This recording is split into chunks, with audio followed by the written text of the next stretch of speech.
Hello बच्चों, welcome to maths magic. बच्चों, tricks की क्लास में आजकल हम लोग पढ़ रहे हैं मैजिक ऑफ ट्रिग्नोमेट्री, यानी ट्रिग्नोमेट्री पर बेस्ड कुछ ट्रिक्स जो कि आजकल के एग्जाम्स में बहुत पूछी जा रही हैं। और हम लोग डिस्कस कर रहे हैं आरआरबी और एसएससी में पूछे जाने वाले ट्रिग्नोमेट्री के कुछ स्पेशल क्वेश्चंस की। तो इस पर पिछले 3 वीडियोस हमने आपको बनाकर दिए हैं इसी सेम ट्रिक के ऊपर। ट्रिक सेम है, बस क्वेश्चन थोड़ा सा डिफरेंट है। तो आज का जो पार्ट 4 है मैजिक ऑफ ट्रिग्नोमेट्री में, इसमें भी ट्रिक सेम है, बस क्वेश्चन थोड़ा सा डिफरेंट है। यानी जिस ट्रिक की हम बात कर रहे हैं, जो ट्रिक हमने प्रीवियस वीडियोस में सीखी है, उसी ट्रिक का यूज करते हुए कितने तरह से क्वेश्चन कॉम्पिटिटिव एग्जाम्स में पूछे जा सकते हैं, ये हम देख रहे हैं। तो आज का हमारा क्वेश्चन आइए देखते हैं क्या है। क्वेश्चन है बच्चों, if sec theta plus tan theta is equal to 5, then find the sec theta and tan theta. तो कभी कभी वो sec थीटा भी पूछ लेते हैं, ऑप्शंस दिए होते हैं, या कभी कभी वो tan थीटा भी पूछ लेते हैं, उसके ऑप्शंस दिए होते हैं, या वो कोई भी ट्रिग्नोमेट्रिक रेशियोज पूछ सकते हैं, sine theta, cos theta, tan theta, sec theta वगैरह वगैरह। 6 ट्रिग्नोमेट्रिक रेशियोज होते हैं और 6 में से कोई भी वो एक पूछ सकते हैं। तो आइए देखते हैं कि इसे हम लोग कैसे सॉल्व करेंगे। हालांकि ट्रिक हम आपको पहले बता चुके हैं अपने प्रीवियस वीडियोज में, लेकिन आगे बढ़ने से पहले एक शॉर्ट में रिकैप्चुलेशन कर लेते हैं, एक छोटा सा रिवीजन कर लेते हैं जो हमने ट्रिक सीखी थी।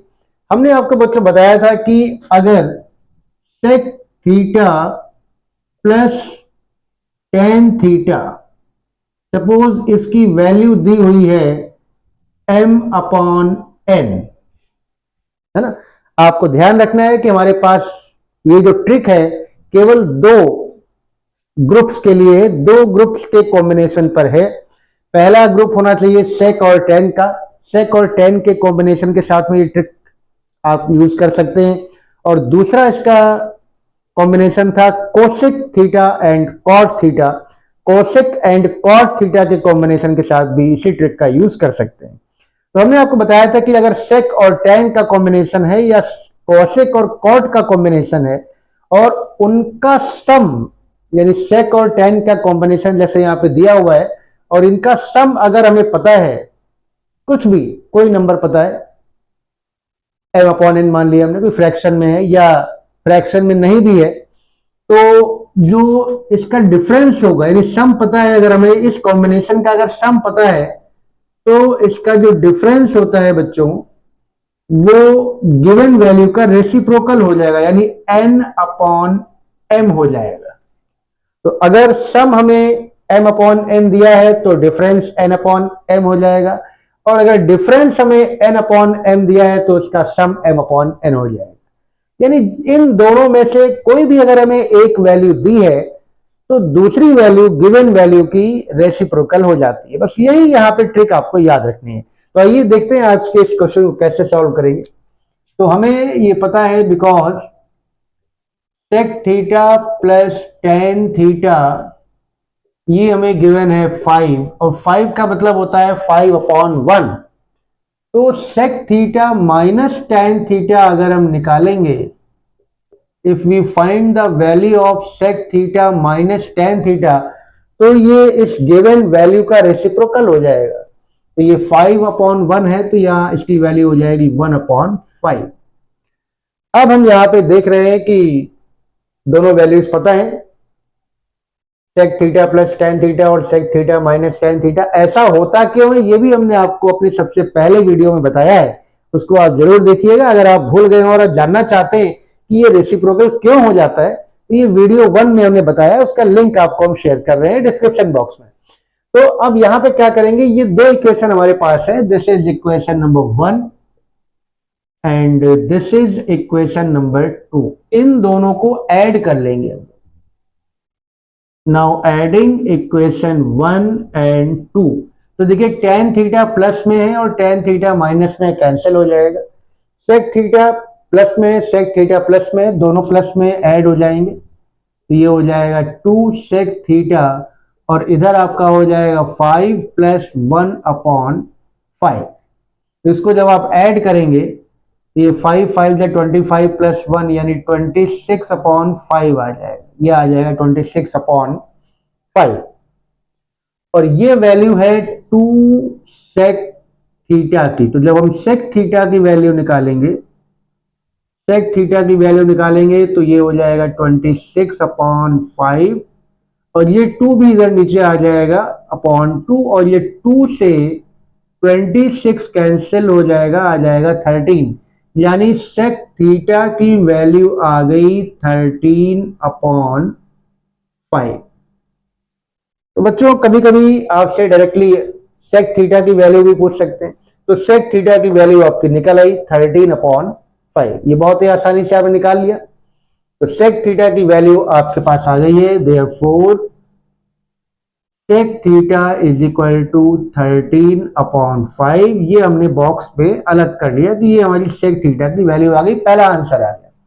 अब अगर सेक थीटा निकल आया तो फिर आप कोई भी ट्रिग्नोमेट्रिकल रेशियो निकाल सकते हो, क्लास 10th में सबने पढ़ा है कैसे, ट्राइंगल की हेल्प से। तो आप एक राइट एंगल ट्राइंगल बना लीजिएगा, इधर make a right angle triangle, ये ABC राइट एंगल ट्राइंगल हो गया। और सेक थीटा का फॉर्मूला आप जानते हैं कि सेक थीटा का फॉर्मूला क्या होता है, हाइपोटेन्यूज अपॉन बेस। तो हाइपोटेन्यूज अपॉन बेस, तो हम मान लेते हैं कि 13 हमारा हाइपोटेन्यूज है और 5 हमारा बेस है। और फिर आप पाइथागोरियन ट्रिपलेट, आपको याद होंगी जो कॉम्पिटिटिव एग्जाम्स की तैयारी करते हैं और या जो बच्चे 10th की तैयारी भी कर रहे हैं, तो पाइथागोरियन ट्रिपलेट से आप बता सकते हैं कि 13 अगर हाइपोटेन्यूज है और एक साइड 5 है तो दूसरी साइड क्या होगी। पाइथागोरियन ट्रिपलेट का ये कॉम्बिनेशन होता है 13, 5 एंड 12 का, यानी अगर हाइपोटेन्यूज 13 है, बेस 5 है, तो ये आपका परपेंडिकुलर 10 हो जाएगा, सॉरी 12 हो जाएगा, 12। और नहीं तो आप पाइथागोरस थ्योरम का यूज करके भी परपेंडिकुलर निकाल सकते हैं, ये वैल्यू आएगी 12, यानी 12 यूनिट आ गई। अब आपको तीनों साइड्स पता है, आपको जो मर्जी है वो आप निकाल लीजिए। अब जैसे आपको tan थीटा फाइंड करना है, देयरफॉर tan थीटा आपका फॉर्मूला लगाइए, perpendicular upon base, perpendicular upon base formula होता है। तो परपेंडिकुलर क्या है आपका, ये आपका परपेंडिकुलर हम ले रहे हैं, और थीटा इसमें हमारा रेस्पेक्टिव एंगल है, तो थीटा को हम यहाँ बेस पर ले रहे हैं। रेस्पेक्ट, जिस एंगल के रेस्पेक्ट में हम रेशियोज निकाल रहे होते हैं वो ऑलवेज बेस पर लिया जाता है। तो ये आपका हो गया परपेंडिकुलर, परपेंडिकुलर हो गया आपका 12 और बेस हो गया आपका 5। तो perpendicular upon base tan theta हो गया, यानी फाइनली tan थीटा की वैल्यू भी आ गई, tan थीटा की वैल्यू आ गई 12/5, और इसको भी आप अपने बॉक्स में कर लीजिए। तो ये दोनों वैल्यूज आपसे पूछी गई थी, आपने निकाल लिया है। इनमें से जब आप कॉम्पिटिटिव एग्जाम्स में जाते हैं तो दोनों वैल्यूज भी पूछ सकते हैं, और जब ऑप्शन होते हैं तो उसमें कॉमा लगा करके दोनों पेयर आपको दिए रहते हैं, डिफरेंट डिफरेंट पेयर्स बना करके देते हैं, या कोई एक वैल्यू भी आपसे पूछ सकते हैं। तो बहुत ही आसानी से आप ये निकाल सकते हो, लेकिन अगर ये ट्रिक आपको नहीं पता है तो थोड़ा सा परेशानी हो सकती है। तो आज का क्वेश्चन अगर आपको अच्छा लगा हो और बात समझ में आ गई हो तो लाइक कर दीजिएगा, और अगर शेयर कर देंगे तो फिर तो बहुत अच्छा लगेगा। तो आज की क्लास कैसी लगी, आज का क्वेश्चन कैसा लगा, आपको समझ में आ गया या अभी कुछ और जानने की जरूरत है, जो भी क्वेरीज हैं हमें आप अपनी क्वेरीज और अपनी ओपिनियन बताते रहेंगे तो हमें बहुत अच्छा लगेगा, और हम उसको और ज़्यादा से ज़्यादा इम्प्रूव करने की कोशिश करेंगे। तो नेक्स्ट ट्रिक की क्लास में कुछ नई ट्रिक सीखेंगे, आज की क्लास में बस इतना ही। तो आप तैयारी करते रहिए।